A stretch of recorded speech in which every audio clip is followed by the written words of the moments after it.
No relationship is ever perfect, but we can strive to find the person who makes us realize why it never worked out with anyone else. So I've come up with 10 foundations, you can say, that every healthy relationship shares. Number 1, both partners feel fully accepted as they are. I mean, what does it mean to feel fully seen by another person, you may ask?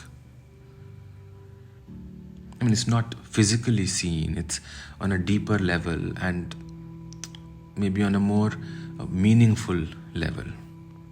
Feeling like your partner understands who you truly are on a higher level than any other person and loves you for it. I mean, this is what allows you to open up to them and share every facet of your being. Without this level of comfort, there'll always be something that is held back or hidden, preventing a truly unfiltered bond from forming. So both partners feeling fully accepted as they are is the number 1 ingredient. Number 2, both partners prioritizing each other. Life gets crazy. There are chores to do, there are bills to be paid, there are various obligations at family, work. I mean, these are all realities that we all need to navigate in our own way. When you ask any happy couple who has been together for a long time what helps keep their relationship thriving, they'll tell you that they make consistent time for each other and they hold space for their partner as a priority in their life. And always staying emotionally connected. I think it helps you navigate the trails of life together. So the second ingredient is prioritizing each other.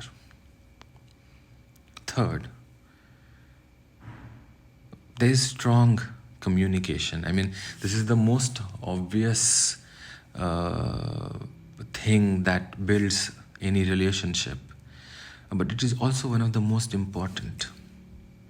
No relationship can thrive and develop without open and honest communication between both partners. This means willing to express ourselves without fear of being judged and also allowing that space for your partner to do the same. The fourth ingredient is that both partners feel supported to grow as individuals. I mean, the man or woman you are today is not the man or woman you'll be in 5 years or 10 or 20. Growth and development is not only a necessary part of living a fulfilling life, it's a natural progression of a life, and being in a relationship should never hinder one's ability to do so. So it's very important that the person you choose to commit yourself with should love you as you are today and also fully support the development into the person you are meant to become tomorrow. And you know, feeling held back from personal growth is, almost always it results into resentment and resistance, and it might not happen immediately, but over time it does a great damage to the relationship. So both partners should feel supported to grow as individuals. That's the fourth ingredient. Fifth,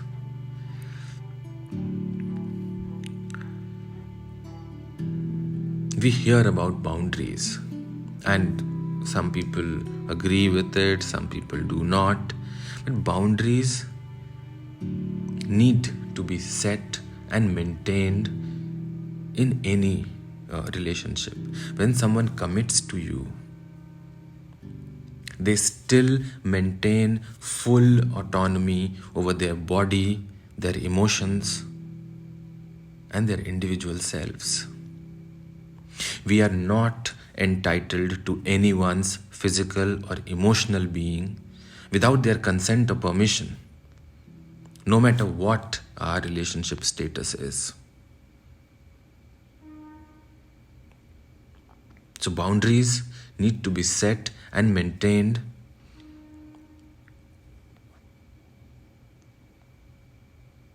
if we want to build a healthy relationship. The sixth ingredient is your partner expresses love in the ways you receive it.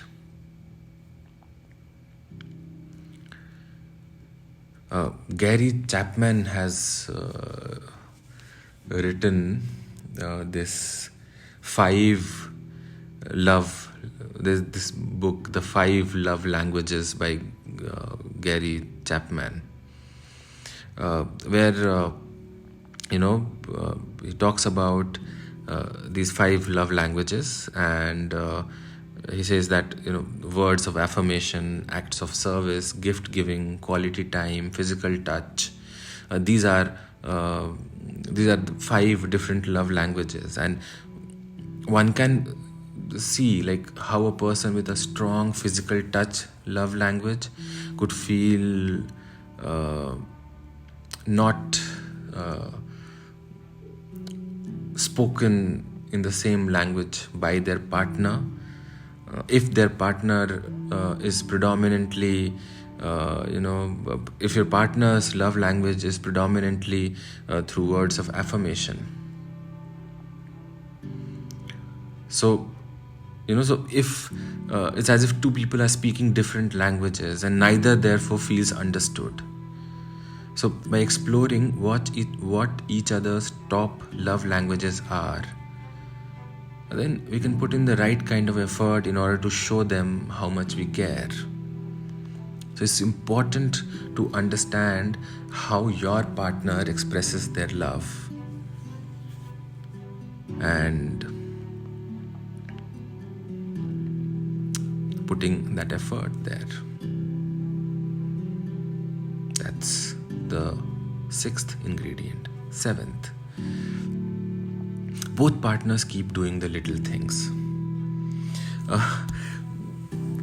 The small things you do for someone are what count the most. Small things matter. These are the actions that show your partner that you are willing to put in effort for them, just like that. No reason, nothing, no special occasion, no holiday, nothing really. It shows them that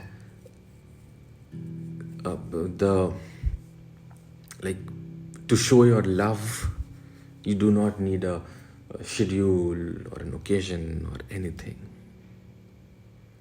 And a happy and healthy relationship will always consist of two partners willing to put in equal effort consistently. Great relationships are not about give and take. They are not. They are only about give and give. When both partners are in the give and give mode, those relationships are great. I sometimes call it that there are two kinds of people in a relationship. One is the provider, one is the receiver. The best relationships are when there are two providers in the relationship. And these little things, they matter, because when they start fading, the strength of the relationship starts becoming questionable. Does my partner really appreciate you? Does he or she still care as much as they once did? Is our relationship becoming stronger over time or weaker? And once you start asking yourself these questions, the sooner you address them and find real answers, the sooner you'll make your relationship better. So both partners need to keep doing the little things. That was 7th ingredient. 8th, you build and maintain trust. Consistently, showing your partner that you will be there when they need you is what builds trust over time. We must consciously choose to show up for the man or woman in our life every day in order to communicate that we are serious about our relationship and our commitment to them. So you actively work on building and maintaining that trust. And it doesn't happen overnight. It takes a lot of time and effort. 9th,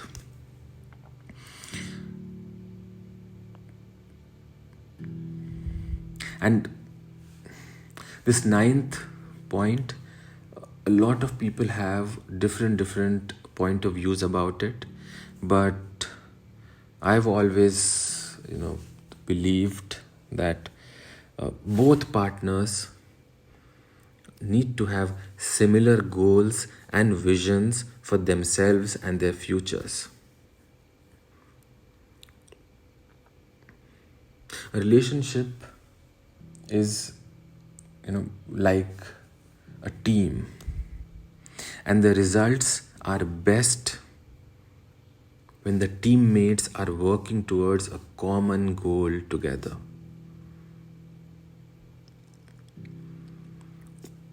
If one partner is dedicating their life to, for example, self-improvement, and the other one is content with how things are and never displays a desire for change, then that's the point where all the resentment and all the tension starts in the relationship. Initially, everything looks fine and we ignore such things, but later on, over time, if you do not have similar goals and visions, very difficult. And last one, and probably a bit cliched too, but my favorite one, is that both partners need to choose each other every single day over every other thing. You do not fall into love. That's a myth, maybe, I don't know. You don't fall into love. You consciously build it alongside the person you care about every single day as you wake up each morning and make a pledge to do the best you can for them.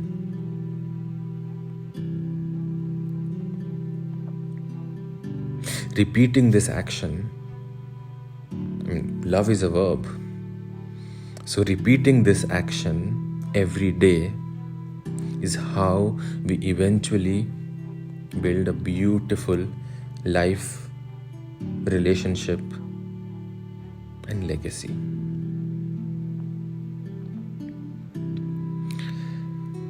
After listening to all this, you must be thinking that it's a lot of work. But relationships can be this. And probably that's what makes the great ones so rewarding.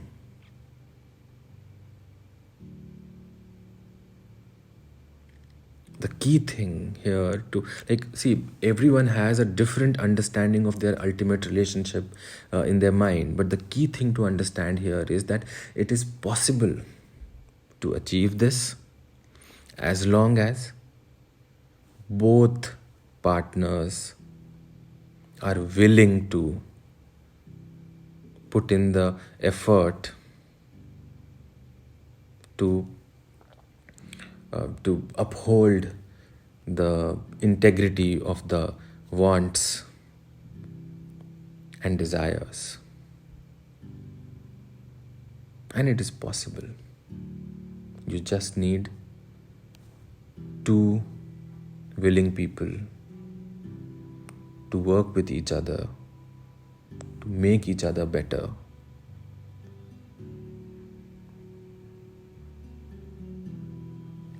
For as long as they are together. Thank you.